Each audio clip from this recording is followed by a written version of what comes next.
آگاهی هاتن پروکین کو جوین پیک هاتن لید ناور کو جوین آنده با آوای که برفرهیم آگاهی او هرگلی در نکتن یک امش جوینا کو دنابرا برس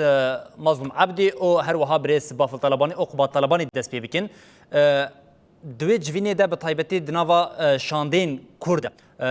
چه هات نقاش کرن یعنی مجرد سرکان نقاش چه بو آگاهی گلته هیا بله اكيد هي ايرو وقتي برز جنرال مظلوم قال سرق بافلو برز قوة طالباني دا جيفين كرنو وكوندوم كرن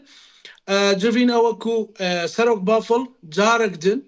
قوت جنرال مظلوم عبدي او تشيل دستيمه بداليه دبلوماسي دا ابي بكين دقال هاو بيمانان تحالفي دقال امريكانا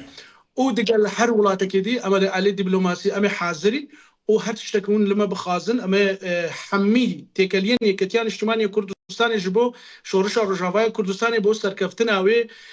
اتفاقية كونها هي اگرچی بدري حمي كرداج نبي لام حاضرين او بتا ريكا خو يعني بدومه بله و جارك تنقوتي ام وك يكتيان اجتماعي كردستاني ام حاضرين بآلية لوجستي دا آلية حتى اشتكي وهن بخازن امي حاضرين لي ام دخازن ملتي مي روجافاي كردستاني باشي وب داشتي داش جان بك او ناور كاوي بيا وبشترا تنما ترشيك دي هنا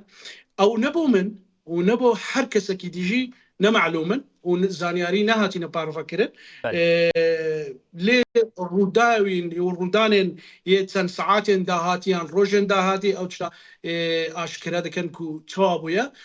چونكي تشتكي بلاز بويا افالي سردار